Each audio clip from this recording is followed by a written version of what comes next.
Seek first to understand, then to be understood. We've heard it 1,000 times. But when you're in relationships with, like I said before, your partners, if you go in and say, you know what, I really want to understand what your needs are, your goals, what do you expect from me? How can I help you? Okay, great. Here's what I understood you say. I understood you say this, this, and that. Am I right? Yeah. Wow. They feel validated. Somebody listened to me. Didn't give me FaceTime so they can tell me what they want. And you say, you know what? I can help you achieve that, but here's what I need. And then go from there. Excuse me. If you walk away from anything, I've said this a couple times because there's a couple of key nuggets in here. Ask yourself, do you want to be right or do you want to be happy? Both. My wife warned me that you guys are going to say that. She says you're asking the wrong crowd about that. But when I learned this concept very early on, we have to be right. I ask myself, I look at people and I see who's successful. And I look at my mom, God bless her, intelligent woman. She could talk to doctors, she could talk to surgeons. She's read 1,000 books on medicine. She has the personality skill of a gnat. She cannot have positive relationships. She's been fired from every job. She's lost every relationship. So I sit there and I look and I see what's in it. She always has to be right. How many people know that? How many people know the people that have to be right all the time? Yeah, they have to be right. Sometimes, it goes back to win the battle, lose the war. Sometimes you have to say, you know what, I just want to be happy. I can prove you wrong, but what am I going to do when I prove you wrong? You're going to be mad, and you're going to get defensive, and you're going to say, you know what, I'm right because of this. And you're going to go, no, fool, you're wrong. And it gets into that defensiveness, and that fight or flight takes hold. It's like, what did you solve? Sometimes you just have to say, you know what, I just want to be happy. I've had several situations like that, and I've actually had very positive relationships continue because I thought, you're right, Abby. You're right. The yellow tie looks better. Yes. So remember that. Do I want to be right or do I want to be happy? Responding versus reacting.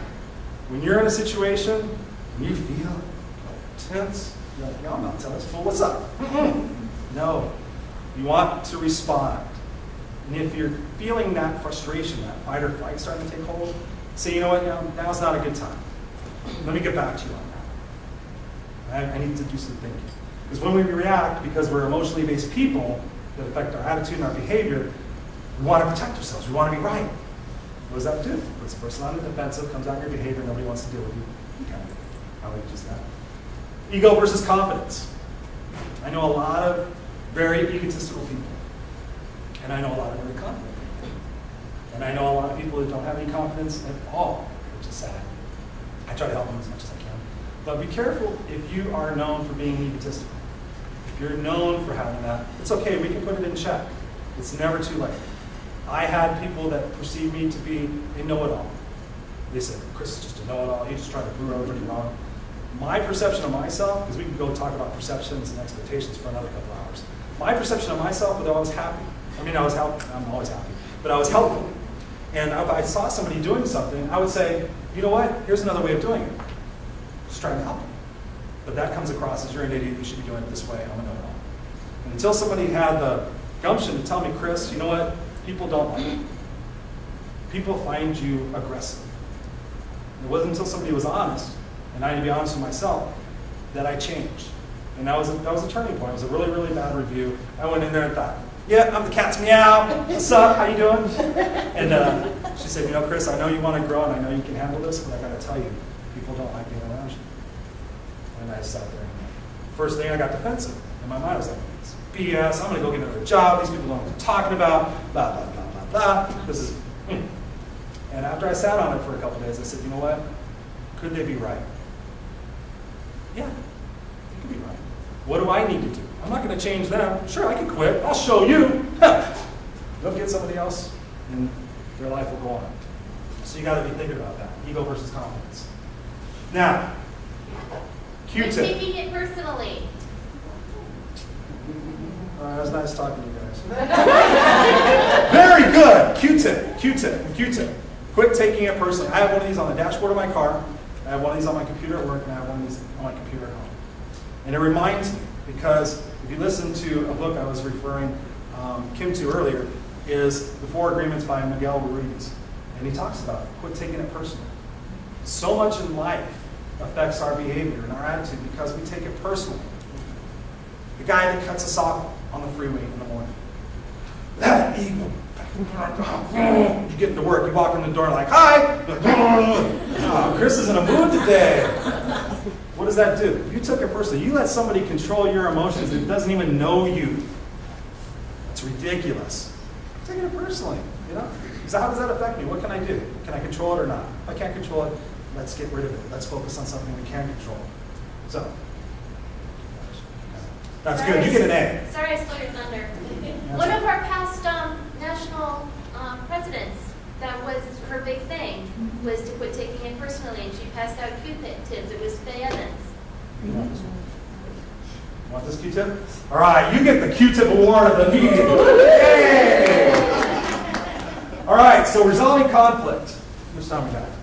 Resolving conflict. If you get into a situation where there's conflict, again, I'm trying to cram a lot of information down because I do another seminar on this one. Know the right time. We talked about that. If you know that somebody's emotionally charged, don't go up to them and say, hey, let's iron this out. Let them cool down.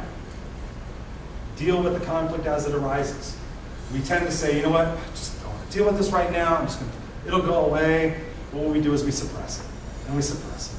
We suppress it. It's like a pressure cooker. Somebody just goes up, hi, and you just, I'm so tired of the way you say hi. I don't like the way you chew. I don't like the way you chew. That's another story I can tell you offline. No dirty laundry. No matter where you're at, what you're doing, loved ones, kids, business associates, don't bring up what happened 2 years ago. Don't bring up what happened in 1972. You've always been doing this. You never do this. I could cite all these examples. What do? We start to shut down. Okay, that's how you view it. What about all the good things? What about that? Don't deal with dirty laundry. And do not generalize. Don't say this is all the time. Problem's not people. We tend to focus on the person. Look what you did to me. Look what you've done to this. No, let's say the problem. What's the problem? Okay, the problem here is that we're not communicating. We are not communicating. How can we fix that? How can I compromise to get you what you need? Help me understand what it is that you want, that you need. Things we talked about before. Take a walk. I have been known to be very reactionary when I was younger. And I sat there and said, you know what? I'm just going to go take a walk. If I come back and it's still important, then I'll deal with it. But chances are I'll be a little bit more calm. So take a walk. Don't be defensive. If somebody comes to you and says, you know what? Jacob, I've got a problem. And here's how I'm feeling when this happens when you do this. If you're defensive, well, not my problem how you feel when I do something. No, I'm sorry. What can I do?